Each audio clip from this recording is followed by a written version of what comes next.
네, 안녕하세요. 김투라 노무사입니다.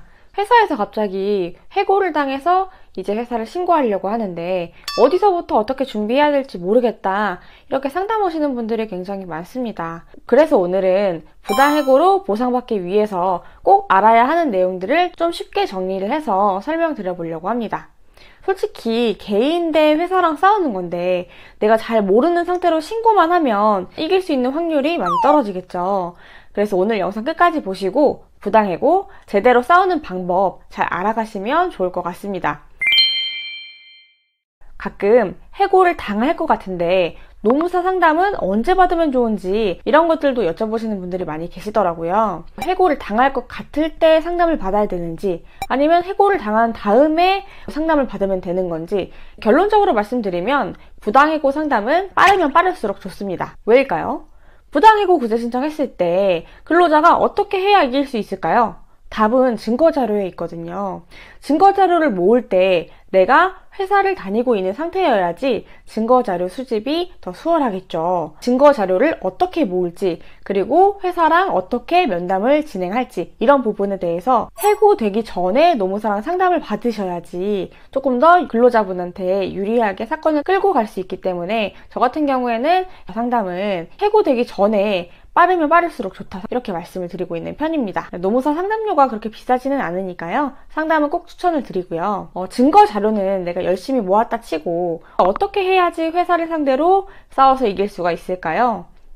일단은 부당해고 구제 신청을 하시려면 부당해고 이유서라고 하는 거를 작성해서 제출을 하셔야 되는데요. 부당해고 이유서라고 하는 건 내가 당한 이 해고가 부당하다고 생각하는 이유를 법적으로 그리고 논리적으로 적은 문서를 의미합니다.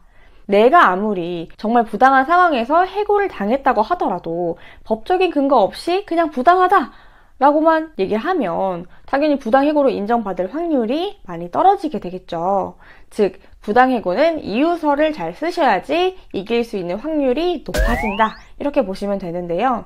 제가 이 부당해고 이유서를 잘 쓰는 방법에 대해서는 지난 영상에서 만들어 두었으니까 필요하신 분들은 참고를 해주시면 좋을 것 같습니다. 내가 부당해고 구제 신청을 접수하고 나서 한 2달 정도가 지나면 신문회의가 열리게 됩니다. 그럼 신문회의에 참석을 하시게 되면 회사 사람들도 오게 되는데요. 직접 가시면은 법정처럼 앞에 공익위원분들이 이렇게 앉아 계시고 질문을 하실 거예요. 근데 이때 진술을 잘 하시는 게 굉장히 중요합니다. 사실은 뭐 근로자 입장에서 법적으로 다 빠삭하게 알 수는 없다 보니까 조금 실수를 하거나 뭐 쓰면 안 되는 얘기를 한다거나 뭐 이러는 경우들이 있는데요. 최대한 실수하지 않도록 신문회의 참석 전에 연습을 해보시는 거를 추천드립니다. 그럼 어떻게 연습을 해야 되나요?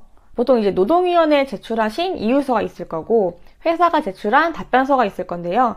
이유서랑 답변서를 보시고 예상되는 질문을 미리 뽑은 다음에 답변하는 연습을 해보시는 거예요. 근데 이 대답이 맞는지 모르겠다 이렇게 얘기를 하면 되는 건가? 이런 생각이 드시는 경우에는 그냥 노무사한테 질문하시면 더 편하시겠죠. 근데 이 부당해고 이유서도 쓰기 너무 어렵고 신문회의도 혼자 참석하기 너무 힘들다 하시는 경우에는 노무사를 선임하려고 하실 텐데요. 그러면 어떤 노무사를 선임해야 되느냐? 이게 또 궁금하실 수가 있는데 이 부분에 대해서도 제가 지난 영상에서 다룬 게 있으니까 노무사를 지금 선임을 해야 된다 하시는 분들 같은 경우에는 지난 영상을 참고해 주시면 도움이 될 거라고 생각합니다. 결론적으로 말씀을 드리면요. 내 상황이랑 비슷한 사건을 많이 해본 노무사 그리고 상담을 받았을 때 현실적으로 어떻게 될 것 같은지 그리고 어떻게 대처를 해야 하는지 조금 더 구체적으로 설명을 해주시는 노무사를 찾아가시는 게 좋다고 생각합니다. 그리고 가끔씩 이 사건 무조건 이길 수 있어요 이렇게 이야기를 하는 노무사가 있으면 조금 주의를 하실 필요가 있습니다. 사실 사건이라고 하는 게 100%는 없거든요.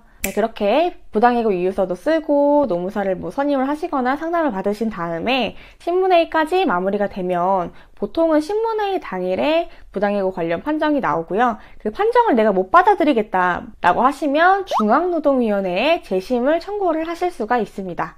근데 중앙노동위원회 재심 청구했을 때 사실 그 결과가 뒤바뀌는 케이스가 많지는 않습니다. 그래서 이거 안 되면 중노위에서 뒤집어야지 이렇게 생각하지 마시고 처음에 지방노동위원회 단계에서 잘 이제 준비를 하셔서 이겨야겠다 이렇게 마음을 먹으시는 게 더 좋지 않을까 싶습니다. 그리고 가끔은 이제 국선노무사를 선임하면 안 되냐 이렇게 물어보시는 경우도 있는데 국선 노무사를 선임하셔도 당연히 됩니다. 저는 이제 때에 따라서는 요거는 이제 국선 노무사 선임하시는 게 좋을 것 같은데요 라고 이제 말씀을 드리기도 하고요. 근데 가끔씩은 국선 노무사를 선임했는데 좀 노무사를 바꾸고 싶다, 수임이 얼마냐 이렇게 뭐 연락을 주시는 분들도 사실 간혹 있긴 있는데, 저는 이제 중간에 노무사 변경하는 거는 추천드리지는 않고 그냥 이미 사건을 진행 중이신 경우라고 한다면 그냥 국선 노무사님을 믿고 사건을 진행하시는 게 좋지 않을까 싶습니다. 지금 내가 노무사를 선임해야 하는데 어떻게 해야 될지 모르겠다, 국선을 선임하는 게 좋을지 아니면 혼자 하는 게 좋을지 이런 것들이 좀 궁금하신 분들 같은 경우에는 그냥 저한테 연락을 주세요. 그럼 제가 솔직하게 이건 어떻게 하는 게 낫겠다라고 그냥 진솔하게 말씀드리도록 하겠습니다.